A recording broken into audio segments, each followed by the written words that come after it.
Hi friends, நம்ம இன்றைக்கி என்ன பார்க்க போகிறோன்னா மீன் குழம்பு எப்படி வைக்கோங்கிறத பார்க்க போகிறோம். நம்ம திருச்செந்தூரில் அம்லி நகர் கடற்கரைக்கு போயிட்டு ஃப்ரெஷ்ஷாக விலை மீன் வாங்கிட்டு வந்தாச்சு ஃப்ரெண்ட்ஸ். அந்த மீன் குழம்பு எப்படி வைக்கோங்கிறத உங்களுக்கு காட்டுறேன். வாங்க வீடியோக்குள்ளே போகலாம். ஃபஸ்ட்டு மசாலா அரைக்கிறதுக்கு தேவையான பொருட்களெல்லாம் பார்த்துக்கோங்க ஃப்ரெண்ட்ஸ். ஃபஸ்ட்டு ஒரு சட்டி எடுத்துக்கலாம் ஃப்ரெண்ட்ஸ். அதில் எண்ணெய் ஊற்றிக்கோங்க.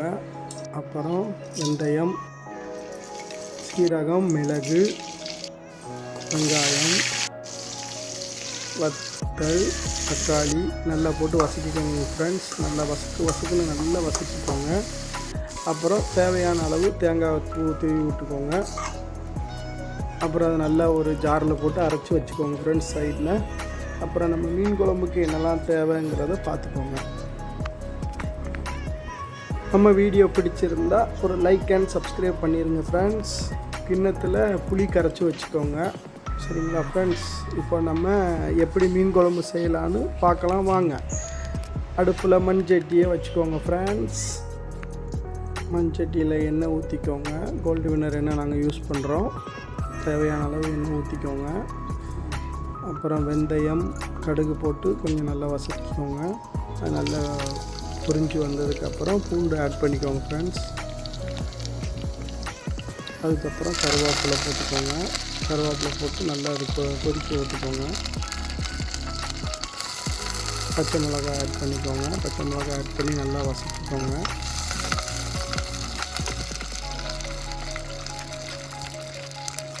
நம்ம திருச்செந்தூருக்கு யாரெல்லாம் அடிக்கடி விசிட் பண்ணுவீங்கன்னு கொஞ்சம் கமெண்ட் பாக்ஸில் கமெண்ட் பண்ணிட்டு போங்க ஃப்ரெண்ட்ஸ். அப்புறம் வெங்காயம் ஆட் பண்ணிக்கோங்க. வெங்காயம் ஆட் பண்ணிவிட்டு நல்லா வதக்கிக்கோங்க ஃப்ரெண்ட்ஸ். தக்காளி ஆட் பண்ணிக்கோங்க. தக்காளி ஆட் பண்ணிவிட்டு நல்லா வதக்கிக்கோங்க.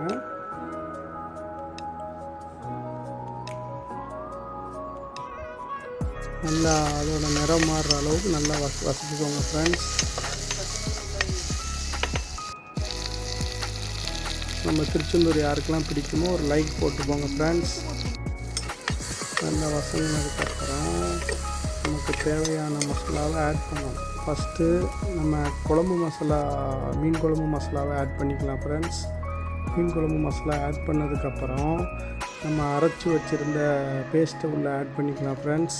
அதுக்கப்புறம் புளியை கரைச்சி வச்சுருந்தோம்னா அந்த புளியை கரைச்சி உள்ளே ஊற்றிக்கலாம். ஊற்றிக்கிட்டு நல்லா கொதிக்க விடுங்க ஃப்ரெண்ட்ஸ். நல்லா தேவையான அளவு தண்ணீர், உப்பு எல்லாம் போட்டு நல்லா கொதிக்க விடுங்க. நல்லா மீன் குழம்புக்கு வந்து நல்லா கொதிக்கணும். பச்சை வாசம் போகிற வரைக்கும் நல்லா கொதிக்க விடுங்க. தேவையான அளவு உப்பு போட்டுக்கோங்க. நல்லா கொதிக்க விடுங்க. மஞ்சத்தூள் கொஞ்சம் ஆட் பண்ணிக்கோங்க. நல்லா கொதித்து வந்ததுக்கப்புறம் மீன் துண்டு, நம்ம வாங்கிட்டு வந்த மீன் துண்டு எல்லாம் உள்ளே போடுங்க ஃப்ரெண்ட்ஸ். மீன் துண்டில் மெயினாக வந்து நமக்கு மீன் தலையை ஆட் பண்ணணும். அப்போ தான் குழம்பு டேஸ்ட் நல்லாயிருக்கும். மீன் தலையில் உள்ள சாறு இறங்கினா தான் மீன் குழம்புல டேஸ்ட்டு நல்லா கிடைக்கும். நல்லா மீனை ஆட் பண்ணிக்கோங்க. ஆட் பண்ணிவிட்டு நல்லா ஒரு 1/4 மணி நேரம் நல்லா கொதிக்க விடுங்க. கொதிக்க விட்டதுக்கப்புறம் மீன் குழம்பு ரெடி ஆகிரும்.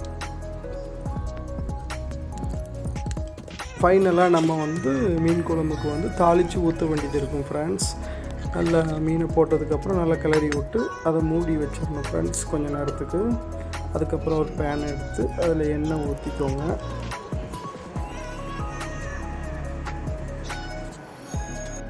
எண்ணெய் ஊற்றிட்டு அதில் கொஞ்சம் கடுகு, கருவேப்பிலை போட்டுக்கோங்க. வத்தல் போட்டுக்கோங்க. போட்டு நல்லா வதக்கிட்டு தாளித்து குழம்புல ஊற்றிடுங்க ஃப்ரெண்ட்ஸ். ஊற்றிட்டு குழம்ப இறக்கிடலாம். குழம்பு ரெடி. மீன் குழம்பு ரெடி. திருச்செந்தூர் ஸ்பெஷல் மீன் குழம்பு, மீன் குழம்பு ரெடி ஃப்ரெண்ட்ஸ். செஞ்சு பார்த்துட்டு எப்படி இருக்குன்னு சொல்லுங்கள். நாங்கள் சாப்பிட்டு பார்த்தோம், நல்லாயிருக்கு ஃப்ரெண்ட்ஸ். தேங்க்யூ.